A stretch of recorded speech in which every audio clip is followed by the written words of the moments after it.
Well, hello, folks. It's Soul with more coverage. This is not gonna stop, is it, Blizzard? You're just gonna ruin my chance to even do like a full proper like kind of shave as I'm slowly getting rid of this thing. And well, I'm back. And today we're going to be covering this new preview for Bastion and the Kyrian Covenant, which is going to be the first area that we'll be exploring in the alpha.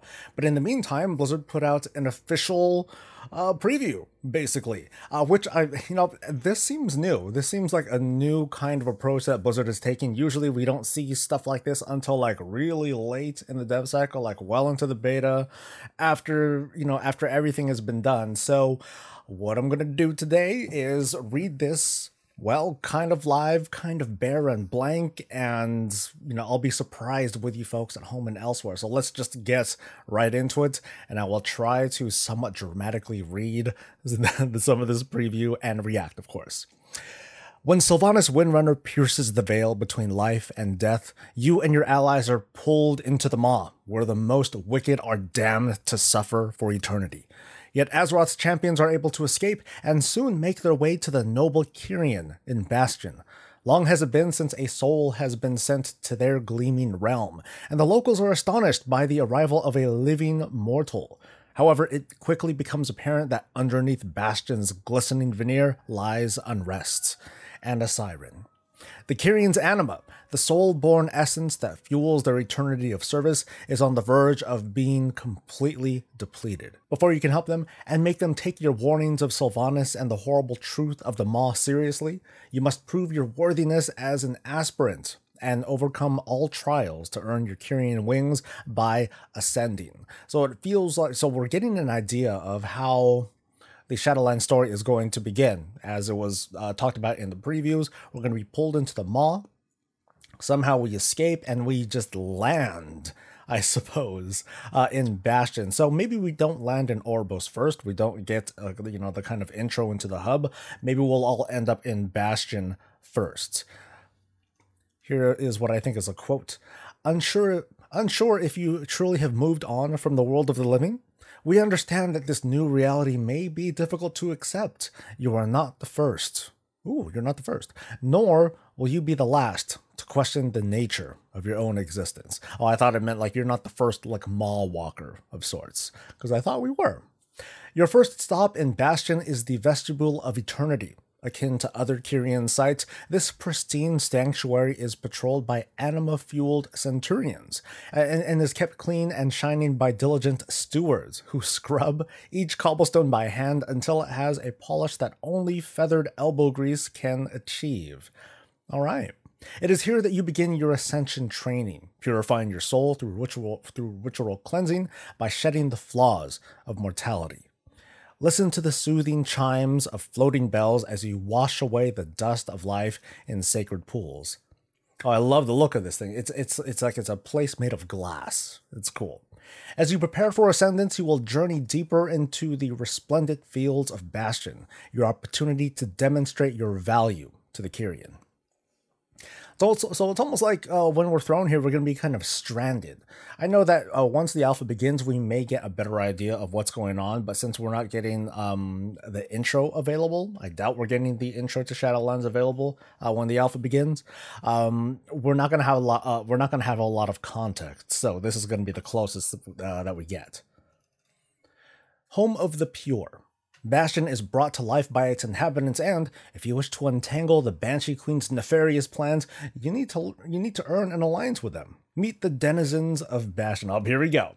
The Kyrians, the noble inhabitants of Bastion who shepherd the souls of the dead to Oribos, so that they can be judged by the impassive Arbiter before being sent to their final destinations.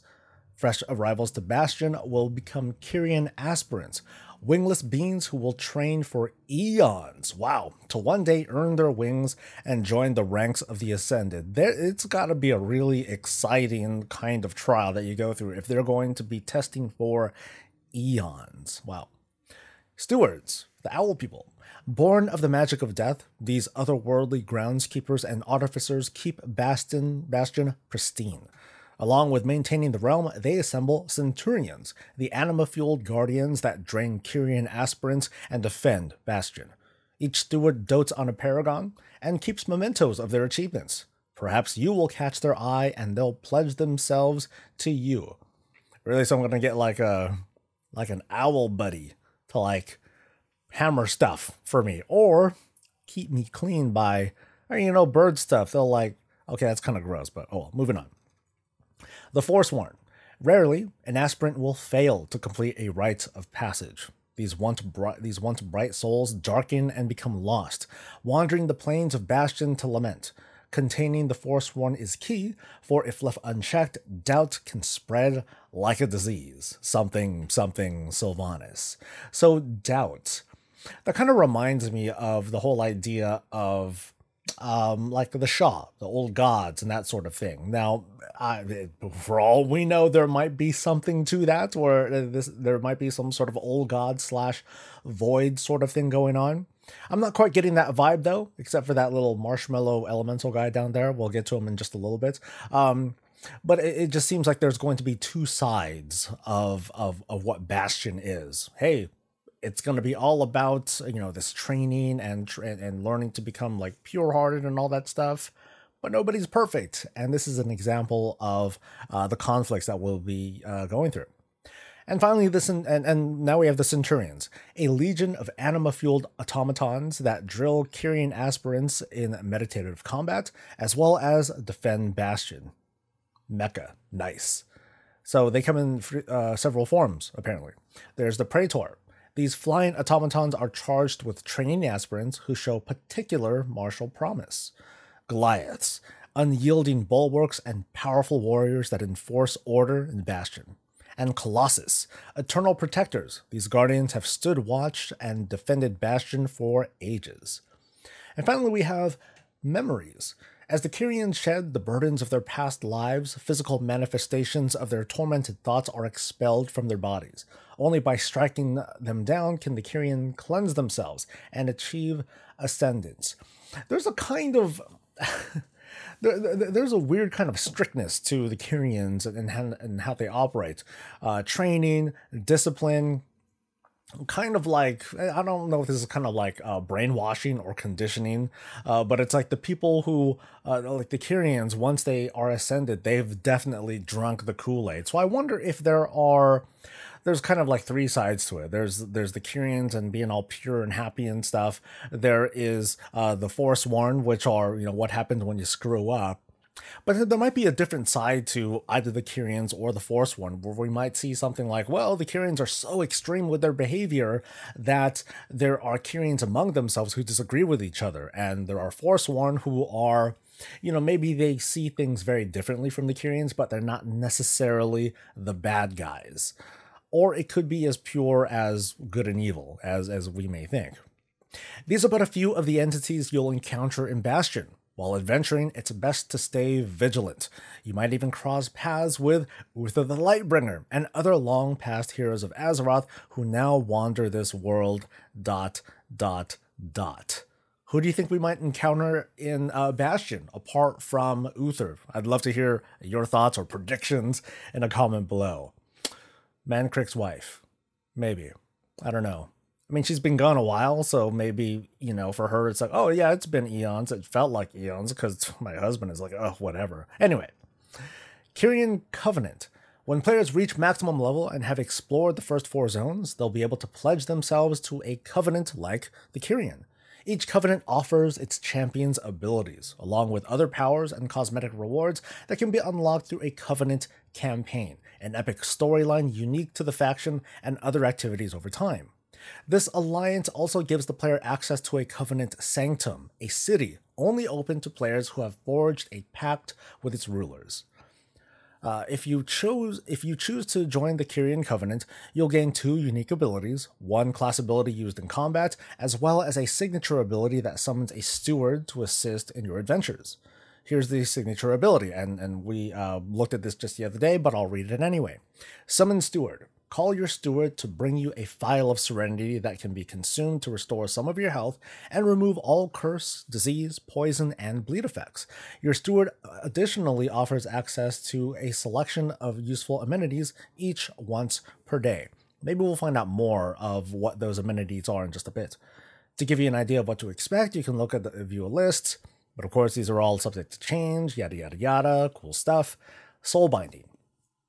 And I know I'm kind of being a little bit dry with reading through these things, but this is the first of the 4 previews that we're going to get for each covenant. So the framework is going to be the same. So I may not cover all 4 covenants in the same way, but we're just kind of doing this first run. So please bear with me.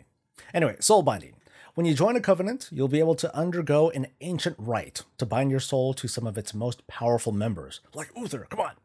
By doing so, your character harnesses their power, gaining access to powerful bonuses. Over time, you can unlock new tiers of power and even switch soul binds when strategy demands it. So we're going to be getting several different kinds. I mean, it might be these people. Actually, no, those are just the armor sets. I'll just leave those up on screen to gush over. So when it comes to soul binds, we're going to get 3 different kinds of soul bind selections available, and from that we're going to get what are essentially talent trees. We're going to get these mini talent trees along with these slottable things called conduits, and hopefully we'll find out more very soon. So, Kyrian Covenant spoils. For your contributions to the Kyrian Covenant's cause, you'll be rewarded with several cosmetic rewards, including a mount, a pet, Kyrian forged armor, and back attachments that rival the beauty of Kyrian wings. Dawn specifically crafted armor forged in the hearts of Bastion. Let's take a quick look. So, I mean, we're not seeing all of them. We're seeing leather on the left, plate in the center, and cloth on the right. Mail appears to not be finished, and hopefully it's because mail armor is going to look particularly awesome. It just has it definitely has a different kind of distinctive look. The center, we're seeing what looks to be a Zandalari troll, so they have a certain kind of stance and gait to it. And then over on the right side, it looks like a Nightborn that we have right over there. And overall, I think this is pretty good. I mean, they are, you know, a little bit outlandish because these are supposed to be like the awesome cosmetic sets for teaming up with this particular covenant. I'm dying to like see like all the others for all the different armor sets, but I'm liking what I'm seeing so far. There are more mysteries yet to unravel in Bastion, and there are more mysteries yet to unravel in Bastion, and not all as it seems. A shadowy force threatens the peace in this realm. Perhaps some of Azeroth's greatest heroes, like you, can champion the cause of the Kyrian and drive back their adversaries. And it looks like we have a little bit of a dungeon preview too. Nice! Oh my god. Okay. So looks like the new dungeon is called Necrotic Wake. And looks like there are going to be story spoilers inside, which I'm kind of wary about. So if you're not cool with spoilers, go ahead and stop here. Thanks for coming, and stay tuned for the next Covenant preview whenever that comes about. For the rest of you, though, let's look a little bit deeper. The forces of Maldraxxus have invaded Bastion. Ooh, damn. So they I thought they were you know, kind of unifying and all that stuff, but apparently they're in conflict with each other. See, so no wonder within the Shadowlands do you see these military forces that are meant to defend the realms. And I thought to myself, well, who are they defending from? Apparently they're defending from each other. Thirsty for anima, these monstrosities have ransacked the Temple of Courage. Heroes must thwart these invaders, unless this that's a new word for me, paradisical place crumbles. Sorry about that. So this starts at level 50. It's one of 4 level up dungeons, a mere 4. That's kind of low, but it's kind of okay. I mean, there are still going to be quite a few dungeons anyway. So looks like these are the bosses that we're going to deal with. Blightbone, the corpulent mass of rotting flesh known as Blightbone, was lovingly stitched together by Surgeon Stitchflesh to lead the vanguard of the assault upon the Temple of Courage. And let me stop there for just a second. So if the first zone that we're going to visit is going to be Bastion, and part of the quest experience is going to involve us defending Bastion from Maldraxxus. When we get to Maldraxxus, what's that story going to be like? Is it necessarily going to be, yes, I've come to help? Or is it going to be more like, hey, we got captured, you know, taken to Maldraxxus, we're about to be tortured, and then we encounter, we encounter like Draka. We encounter Draka. It's like, oh, hey, you know, I know your kid, something, something. And, you know, so there might be some interesting story that comes out of this. So that was just kind of something that came to mind. All right, so Amarth the Reanimator. Amarth is the powerful, sadistic leader of the necromancers of Zul'Remis. He oversees the harvesting of corpses from atop his flying mount, the undead monstrosity Bone Fang, similar to Bone Storm. So anyway, Surgeon Stitchflesh is the mastermind behind the grisly abominations that are deployed from the floating fortress of Zul'Remis. He bends to his task with maniacal fervor, crafting the flesh of fallen enemies into undead amalgamations to be used in Maldraxxus's wars in the Shadowlands. Maldraxxus's wars in the Shadowlands. So they're like some angry people, I suppose. All right, and then finally there's Nalthor the Rhymebinder. As a commander of the House of Rituals, the conniving Nalthor the Rhymebinder leads the attacks upon the unwitting Kyrian forces.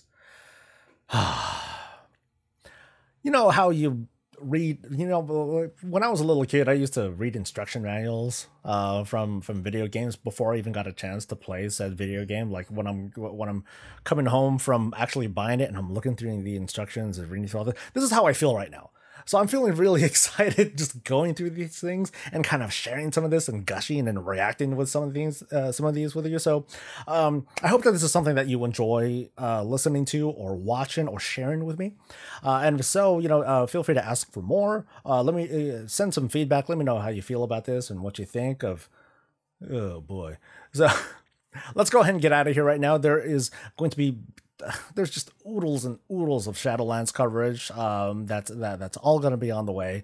The alpha could start at any time, so I'm excited, folks. I can't wait to share more with you as soon as I can. But let's get out of here, folks. Don't forget to like the video if you enjoyed yourself and to subscribe for more of this Shadowlands coverage and all things Warcraft. I'll see you next time. Until then, stay safe, stay healthy, and stay breezy.